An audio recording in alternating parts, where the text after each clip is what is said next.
네, 이 시간 주시는 하나님의 말씀은 미가서 7장 8절과 예레미야애가 3장 19절에서 40절입니다. 먼저 미가 7장에서 8절을 같이 보겠습니다. 네, 같이 한 목소리로 읽겠습니다. 나의 대적이여 나로 말미암아 기뻐하지 말지어다.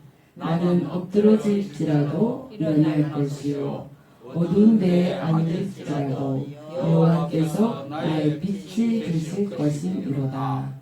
아멘. 예레미야 애가 3장 19절에서 40절입니다. 우리 한 절씩 교독하시겠습니다. 내 고초와 재난 곧 쑥과 담즙을 기억하소서. 내 마음이 그것을 기억하고 내가 낙심이 되오나 이것을 내가 내 마음에 담아두었더니 그것이 오히려 나의 소망이 되었사오면 여호와여 진자와 긍휼이 무궁하심으로 우리가 진멸되지 아니하니이다. 이것들이 아침마다 새로우니 주의 성실하심이 크시도소이다. 내 심령에 이르기를 여호와는 나의 계획이시니 그러므로 내가 그를 바라리라 하도다. 기다리는 자들에게나 구하는 영혼들에게 여호와는 선하시도다. 사람이 여호와의 구원을 바라고 잠잠히 기다림이 좋도다.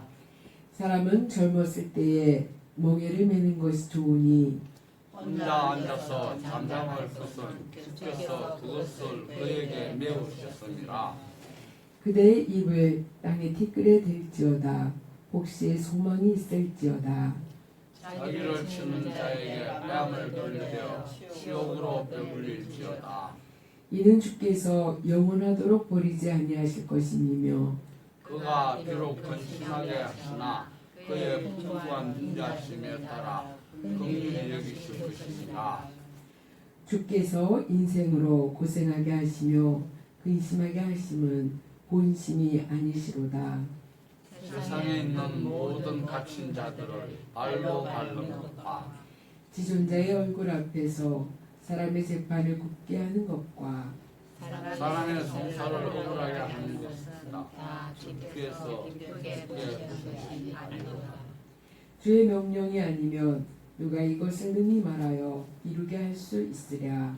나와 복이 지존자의 입으로부터 나오지 아니하느냐.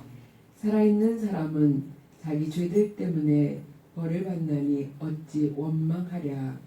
우리가 스스로 우리의 행위 길을 조사하고 여호와께로 돌아가자. 아멘. 네, 이 시간은 오뚜기 신앙이라는 제목을 가지고 이재은 담임 목사님께서 말씀 전하실 때에 하나님의 크신 은혜 임하시기를 기원합니다.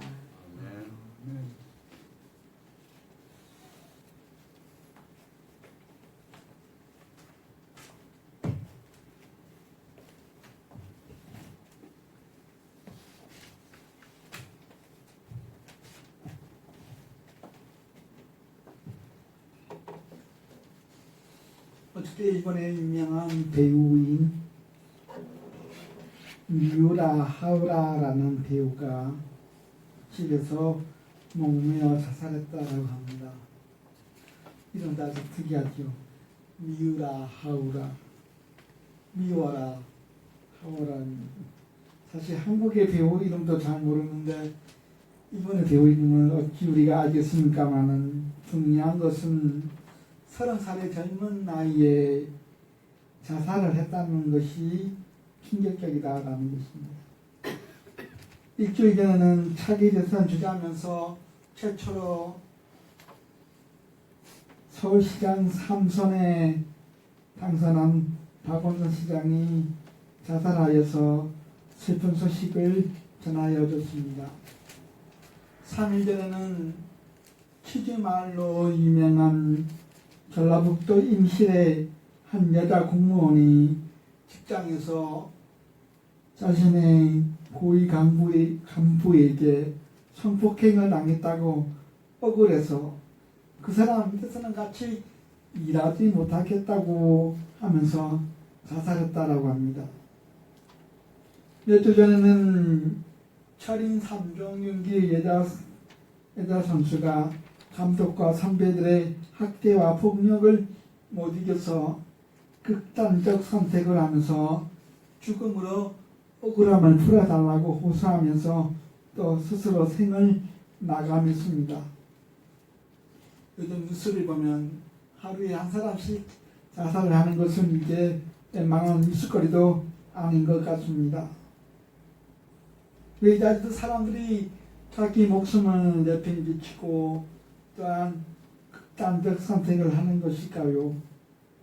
물론 억울하고 원통하고 살 수 없을 정도로의 사연은 다 있겠지만 하나님이 주신 하나밖에 없는 생명을 자기 마음대로 끊는다는 것은 생명경시 사상인 동시에 하나밖에 없는 생명을 주신 하나님께 대한 배반이요 그리고 하나님께 대한 불경인 것입니다.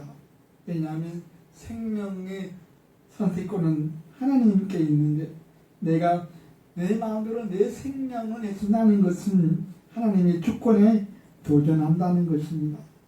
즉 내가 하나님처럼 되려고 하는 교만한 마음이 섞여 있기 때문에 자기 목숨까지도 내 마음대로 할 수 있다는 그러한 불경 사상인 것입니다. 예수님은 마태복음 16장 26절에서 이렇게 말씀하고 계십니다. 사람이 만일 온 천하를 얻고도 제 목숨을 잃으면 무엇이 유익하리요? 사람이 무엇을 주고 제 목숨과 바꾸겠느냐? 자기 목숨은 천하보다도 더 귀한 것인데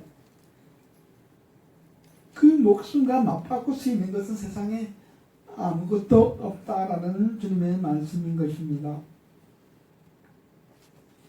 오늘 본문의 미가 선지자는 어떠한 이유인지 모르겠지만 엄청난 고난과 패배의식과 그리고 인생의 고초 속에서 이렇게 고백하고 있습니다.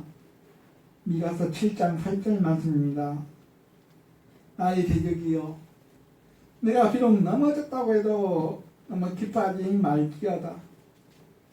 나는 엎드려졌다 해도 다시 일어날 것이요. 비록 지금은 내가 어두운 데 있다고 할지라도 여호와께서 나의 빛이 되실 것이다. 바로 우리 민민자들이 어떠한 삶의 태도로 살아가야 하는지를 보여주는 말씀입니다. 내가 엎어졌다고 해서 완전히 낭망하거나 심지어 극단적 선택을 하게 되면 누가 제일 기뻐하느냐? 나의 대적이 가장 기뻐한다. 나의 대적이 누구일까요? 사탄인 것입니다. 사탄이는 내가 넘어져서 내가 아파졌다고 해서 내가 혹시나 실패하고 낭망하고 내 삶을 포기하고 자포자기하면 사탄은 엄청 좋아하게 됩니다. 아이고 나의 자녀가 또 한 명 또 생겼네 그러면서 기뻐하는 것입니다. 오늘 미가 선지자는 뭐라고 오늘 고백하고 있습니까? 나의 대적이여 내가 엎어졌다고 너 너무 기뻐하지 말아라. 왜냐? 나는 다시 일어날 것이요. 나는 지금 비록 깜깜하여서 도저히 앞이 안 보이는 어둠에 있다 할지라도 여호와께서 나의 빛이 되어 주시사 곧 내 인생은 밝아질 것이다. 이런 믿음의 확신을 가지고 미가 선지자는 고백하고 있는 것입니다. 이것을 일컬어서 우리는 오뚜기 같은 믿음이다 이렇게 부르고 싶습니다.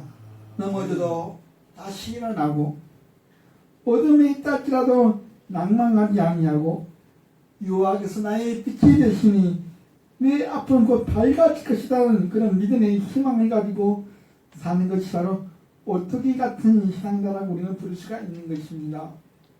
아멘.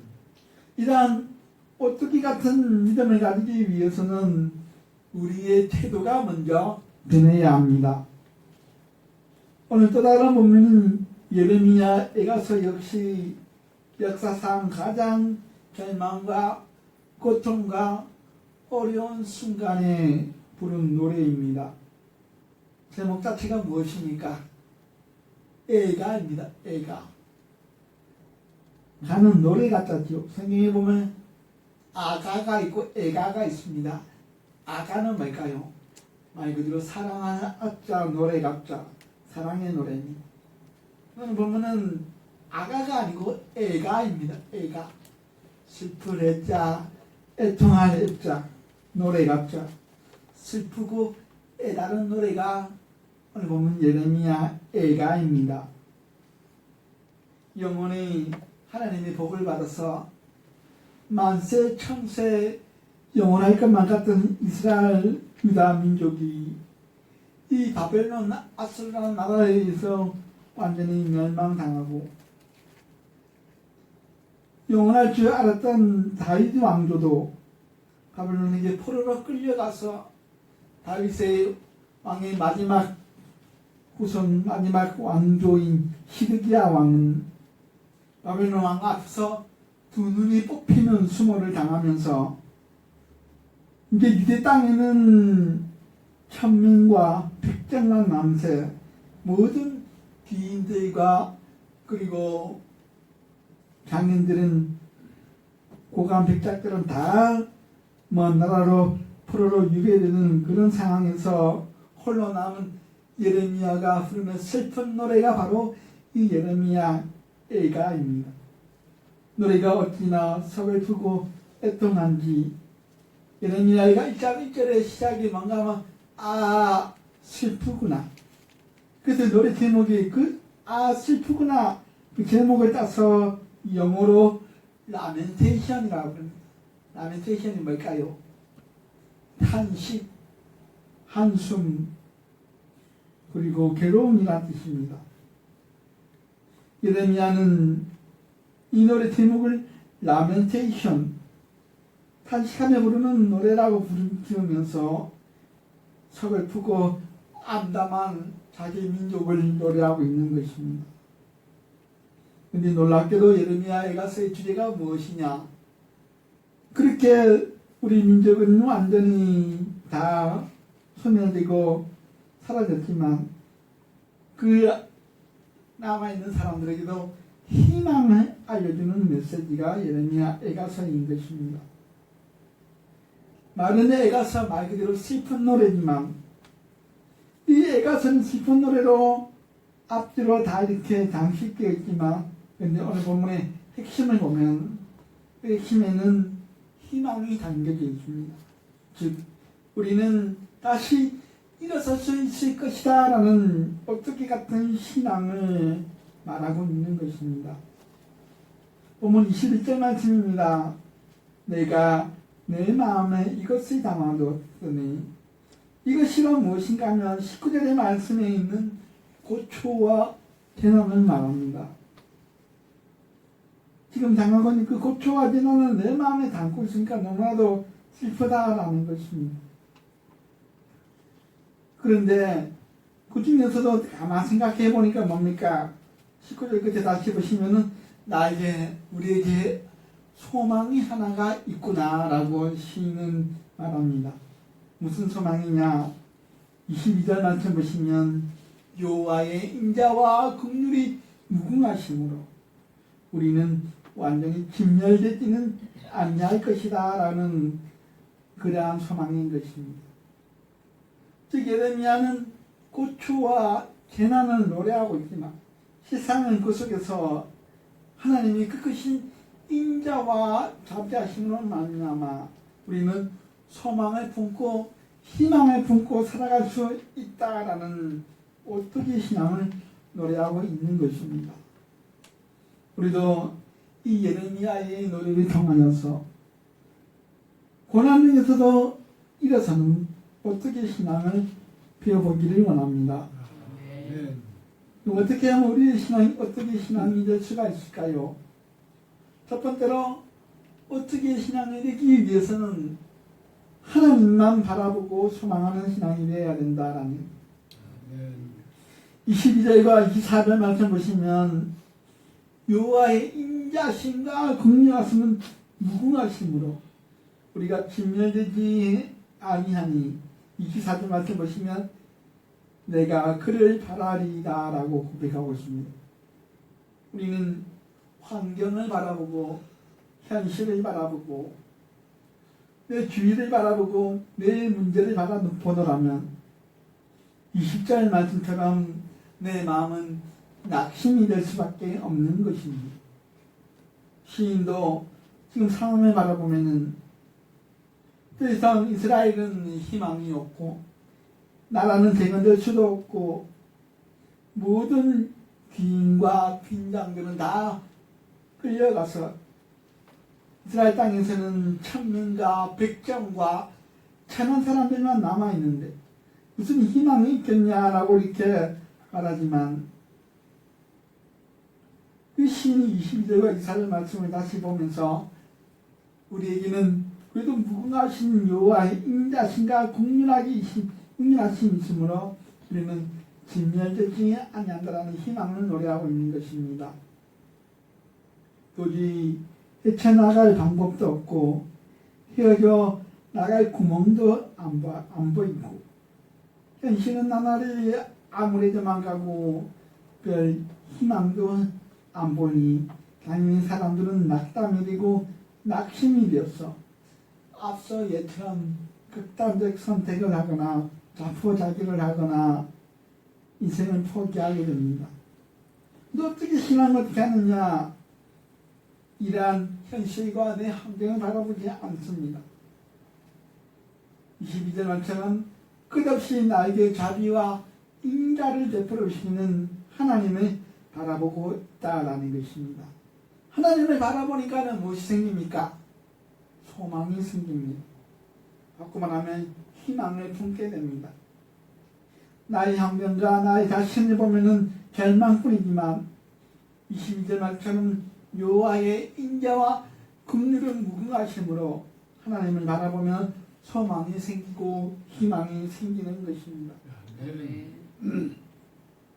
시편에 보면 시편의 기도자들은 이 절망 가운데서 큰 병고 가운데서 죽음과 고통의 위기 가운데서 낙심하지만 그들은 하나님께 기도함으로 말미암아 하나님의 위로의 음성을 듣게 됩니다. 그러면 이들이 하나님 앞에 기도할 때 시편 기자들은 자기 속에서 자기에게 주는 아이고 위로의 말씀으로 힘을 얻는 것입니다. 대표적인 예가 시편 42편 11절 말씀입니다. 내 영혼아 내가 어찌하여 낙심하며 어찌하여 내 속에서 불안해하는가. 너는 하나님께 소망을 두라. 나는 그가 나타나 도우심으로 말미암아 내 하나님을 여전히 찬송하리로다.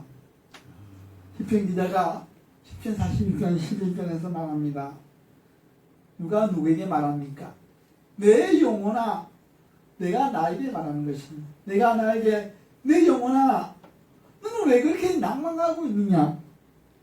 너는 왜 그래? 네 속에서 그렇게 불안해하거나 하느냐? 너는 하나님께 소망을 두라. 그러면 그가 나타나 도우심으로 말미암아 내가 하나님을 여전히 찬송하리로다. 누가 누구에게 말하는 겁니까? 내가 나에게, 자신이 자기에게 스스로 믿음의 확신을 가지고 미래하고 있는 것입니다. 내 영혼아, 너 왜 그렇게 불안하고 낙심하느냐? 하나님께 소망을 두라. 그럼 하나님이 반드시 너를 도와주시는 말미암아 너는 승리하게 될 것이고, 그래서 나는 하나님을 찬송할 것이다. 그래서 24절에도 오늘 보면 24절에도 예레미야는 이렇게 말씀합니다.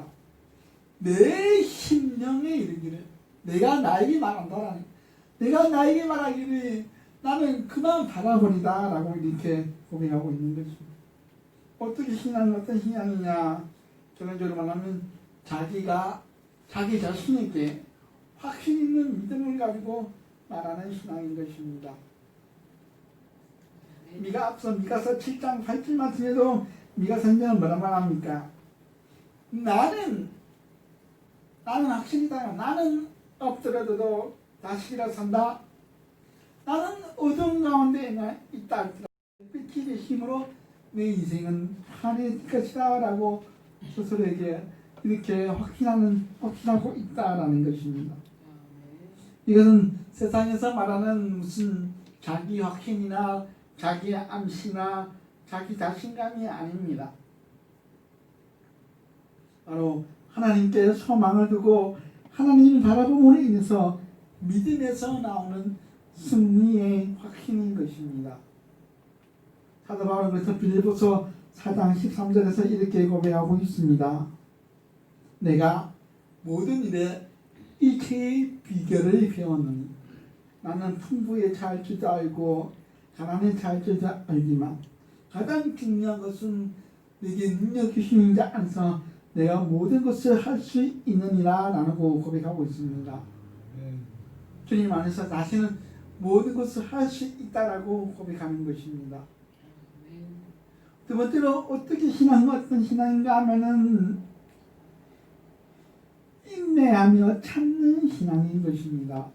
이어서 26절과 28절 말씀에 이렇게 예레미야는 노래하고 있습니다.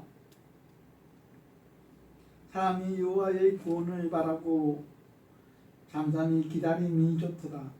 사람은 젊었을 때의 멍에를 메는 것이 좋으니 혼자 앉아서 잠잠할 것은 주께서 그것을 그에게 미우셨습니다. 28절 말씀에서 우리는 왜 인생에서 고난과 인생의 그러한 멍해와 그리고 고초를 당하게 되는 그 원인에 대해서 잘 말씀해주고 있습니다. 불교에서 말하는 것처럼 내가 무슨 전생에 큰 죄를 지어서 무슨 업보가 있어서 지금 내가 내 삶이 힘들고 고달프구나 하는 것이 아니라 28절을 다시 보시면은 뭡니까? 주께서 그것을 그에게 미우셨다. 하나님이 나에게 인생의 멍에를 띄우셨다라는 것입니다. 주님이 나에게 인생의 멍에를 메게 하셨다라는 것입니다. 그럼 여러분은 이해가 안 되겠지요? 왜 하나님이 앞에 나를 이렇게 고생하게 만드십니까? 이렇게 물어볼 수 있을 것입니다.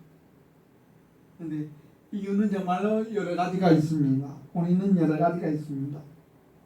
나에게 더 성숙한 신앙을 주시기 위해서 연단의 가정으로 고난을 주시기도 합니다. 때로는 내가 하도 기도를 안 하니까는 고난으로 기도를 좀 더 열심히 하라고 나에게 인생의 멍에를 주실 수도 있습니다. 혹은 내가 잘못한 게 있다면 빨리 회개하고 바른 길로 가라고 나에게 인생의 멍에를 주실 수도 있습니다. 또 이렇게 멍에를 줄 수도 있습니다. 나에게 하나님께서 앞으로 더 큰 축복을 주시기 위해서 내 그릇이 지금 작으니까는 이 연단을 통하여서 이 고난을 통해서 그 그릇을 깨버리고 내가 더 큰 그릇의 사람이 되어서 하나님의 복을 받아라고 나에게 지금 인생의 멍에를 메워줄 수 있는 것입니다. 이유가 여러 가지지만 이유가 어쨌든 간에 인생의 멍에는 고난은 주님이 내게 메워주시는 것입니다. 그렇기 때문에 내가 그 멍에를 가지고 불평을 하거나 불만을 하거나 내 몸을 해치거나 또 자포자기하거나 절망해서는 안 되는 것입니다. 어떻게 신앙은 어떻게 한다고 문에서 말씀하고 있습니다. 26절 말씀 보시면 잠잠히 기다리라 라고 합니다. 잠잠이라는 것은 무엇입니까? 조용하게 차분하게 가만히 앉아서 마음을 가닫고 기도하며 기다리라는 것입니다. 즉 불평 불만을 가지지 말고 조용히 내 멍에를 내 십자가를 지고 가라라는 것입니다. 27절 말씀에는 오히려 더 위로의 말씀하는 뭐라고 말씀하십니까? 젊었을 때에 이 인생의 멍에를 메는 것은 좋은 일이다라고 말씀하고 있습니다. 우리나라 속담에도 그런 속담이 있지요. 젊어서 눈물의 빵을 먹어보지 않은 사람과는 인생을 영하지 말라라는 속담도 있고, 젊어서의 고생은 사서도 한다라는 그런 속담도 있지만, 오늘 본문에서 예레미야는 이렇게 적절해서 젊어서 고난의 멍에를 매는 것은 오히려 좋은 일이다라고 말씀하고 있는 것입니다. 시편 기자도 시편 119편 71절 말씀에서 이렇게 고백하고 있습니다. 고난당하는 것이 내게 유익이라. 이로 말미암아 내가 주의 율례들이 배우게 되었나이다. 시편 기자는 시편 119편 71편 말씀에서 고난을 통해서 오히려 내가 하나님의 율례가 뭘까요? 하나님이 나를 향한 사랑, 내가 어떻게 하나님을 섬겨야 하는지, 하나님의 은혜와 사랑을 더 깊이 배우게 되었다라고 고백하고 있는 것입니다. 이어서 28절 말씀을 보시면은 혼자 앉아서 잠잠히 인생의 멍에를 메고 가라라고 말씀하고 있습니다. 중요한 건 여기 혼자 앉아라는 것입니다. 즉, 내 인생의 멍에는 그 누구도 대신할 수 없는 것입니다. 그래서 내가 져야 내 십자가는 내가 져야 하고, 내가 져야 나의 멍에는 내가 혼자 주고 가야 하는 것입니다. 그래서 인생의 최고의 지혜서라고 하는 잠언서에서는 이렇게 말씀하고 있습니다. 잠언 14장 10절 말씀입니다. 마음의 고통은 자기만 알고 마음의 즐거움은 타인이 참여하지 못하느니라. 내가 아무리 남에게 말하고 오세도 내 마음의 고통과 즐거움은 결국 내가 다 짊어져야 가야 할 일이며, 내 십자가도 내가 져야지 그 누구도 대신해서 질 수 없다라는 것입니다.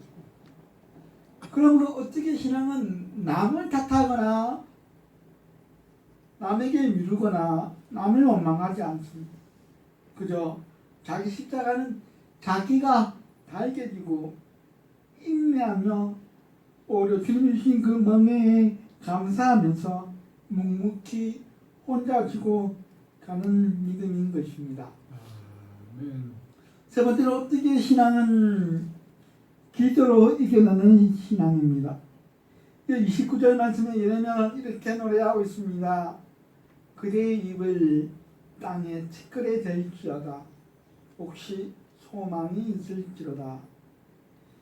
입을 땅에 티끌에 먹을 정도로 하면 어떻게 될까요? 아주 땅에 얼굴이 파묻힐 정도로 겸손히 엎드리라라는 말씀입니다. 내 얼굴이 땅이 되고 내 입이 그 땅의 티끌을 먹을 정도로 엎드려서 기도하라는 것입니다. 이렇게 땅에 엎드려서 간절히 기도할 때에 소망이 생겨난다는 것입니다. 희망이 생겨난다는 것입니다. 어떻게 신앙은 이처럼 절망과 어려운 가운데서도 땅의 티끌을 먹을 각오로 엎드려서 하나님께 완전히 복종하고 부복하고 간절히 기도하는 신앙인 것입니다. 어떻게 신앙은 고난 앞에서는 절대로 절망하거나 엎드리거나 굴복하지 않지만, 하나님 앞에서만큼은 완전히 엎드려지고 땅에 티끌을 먹을 정도로 엎어지고 부복해서 기도하는 사람인 것입니다. 사사기에 보면 기드온의 이야기가 나옵니다. 사사 기드온은 그때 당시 이스라엘을 침공한 미디안과 싸우기 위해서 이스라엘의 용사들을 모집합니다. 이스라엘의 남자 3만 명이 정도가 그 전쟁에 참여하기 위해서 지원을 합니다. 근데 그것도 너무 많다라고 해서 추리고 뽑아서 10,000명만 뽑습니다. 근데 하나님이 좀 이렇게 말씀하십니다. 10,000명도 너무 많다. 거기서 300명만 뽑아라 라고 말씀합니다. 그리고 300명 뽑는 방법을 위해서 이렇게 말합니다. 물가로 내려가라고 합니다. 그리고 물을 마시는 분 모습을 보고 300명을 뽑아라 라고 합니다. 10,000명의 사람들 중에서 300명을 뽑는데 물 마시는 모습을 보고 300명을 뽑아라라는 아주 희한한 말씀입니다. 그런데 사람마다 물 마시는 모습이 다 다르지요. 어떤 사람은 목이 마르니 그냥 가서 막 이렇게 마십니다. 어떤 사람은 어떻게 합니까? 손으로 물을 이렇게 딱 떠가지고 물을 이렇게 마시는 사람이 있습니다. 어떤 사람은 그것도 모자라서 어떻게 하면 무릎을 딱 꿇고 손으로 이렇게 물을 닦아서 마시는 사람이 있습니다. 하나님이 명하십니다. 무릎을 꿇고 손을 모아서 물을 마시는 사람만만 뽑아라 라고 그럽니다. 무슨 의미일까요? 막무가내로 그냥 아무렇게나 물을 마시는 사람은 다 돌려보내라고 합니다. 왜 무릎을 꿇고 손을 모아서 먹는 사람만 뽑으라 그러니까 바로 그 사람은 기도하는 사람들이었기 때문입니다. 기도할 때 어떻게 합니까? 무릎을 꿇고 손을 모아서 이렇게 기도를 하지요. 그게 습관이 된 사람은 물 마시는 것이 그대로 습관에서 나온다라는 것입니다. 물 마시러 갈 때도 딱 무릎을 꿇고 손을 모아서 습관이 됐으니까 되니까 이렇게 물을 딱 떠가지고 이렇게 마십니다.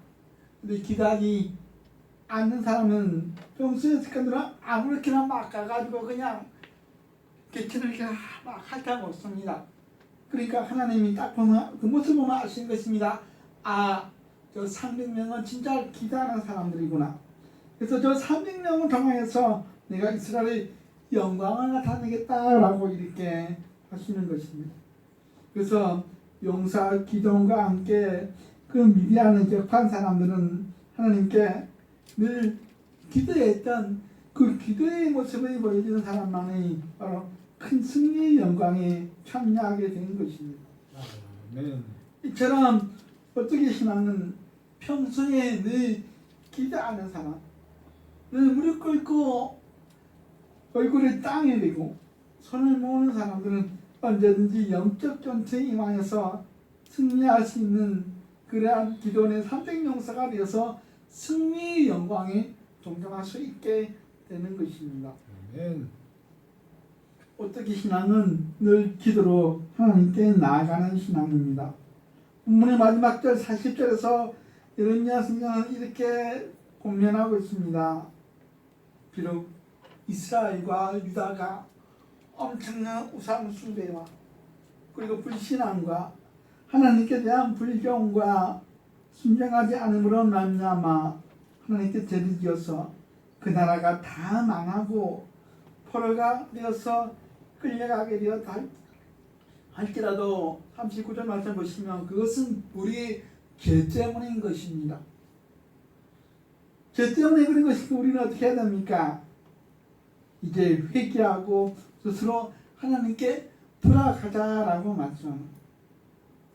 회개하니까 돌아가면 그때는 희망이 있고 그때는 이제 하나님께 우리를 다시 살려주신다라는 것입니다. 아멘. 어떻게 신앙은 아무리 내가 잘못하고 아무리 내가 탕자처럼 큰 죄를 지었다 할지라도 결국 하나님께로 다시 돌아감으로 말미암아 다시금 일어서는 신앙인 것입니다. 환경을 바라보지 말고 하나님만 바라보므로 하나님의 도우심을 확신하면서 끝까지 인내하고 참으면서 땅에 티끌은 내 입에 댈 정도로 기도하면서 넘어져도 다시 일어서는 어떻게 같은 신앙이 우리 모두가 되기를 축원합니다. 아멘. 기도드리겠습니다. 나의 대적이여 나로 말미암아 기뻐하지 말지어다. 나는 엎드러질지라도 일어날 것이요 어두운 데 앉을지라도 여호와께서 나의 빛이 되실 것이니로다. 미가 선지자는 비록 자신이 엎드러지고 넘어지고 어두컴컴한 인생의 흑암 가운데 있다 할지라도 자신의 대적을 향해서 이렇게 외치고 있습니다. 내가 넘어졌다고 해서 너무 기뻐하지 말아라. 나는 다시금 일어날 것이요. 나는 비록 어둠에 있다 할지라도 여호와께서 나의 빛이 되시니 내 인생은 곧 환해질 것이다 라고 어떻게 신앙 같은 믿음의 고백을 하고 있습니다. 우리도 이러한 믿음을 가지고 나아가기를 원합니다. 하나님께서는 우리에게 비록 인생의 멍에를 메게 하여 주셨지만 우리는 그 인생의 멍에를 메고 혼자 앉아서 잠잠하며 비록 나는 그것을 감당할 힘이 안 되지만 나에게 무한한 인자하심과 긍휼하심으로 나를 대하여 주시는 그 하나님만 바라봄으로 말미암아 내가 늘 새 힘을 얻고 승리하게 하여 주옵시고 물 걷고 땅에 티끌도 내가 먹을 정도로 그렇게 하나님 앞에 엎드려 기도함으로 말미암아 내 마음에 새 희망이 생기고 소망이 생기는 그러한 귀한 꽃이 같은 믿음이 우리 가운데 있게 하여 주시옵소서. 그래서 우리 인생이 어딘 가운데 있을지라도 여호와께서 나의 빛이 되시니 나의 인생은 곧 밝아질 것이다 라는 그러한 믿음의 확신을 가지고 나아가는 우리의 믿음 다 되게 하여 주시옵소서. 모든 것을 감사하며 우리 주님 예수님의 이름으로 감사하며 기도드리옵나이다. 아멘.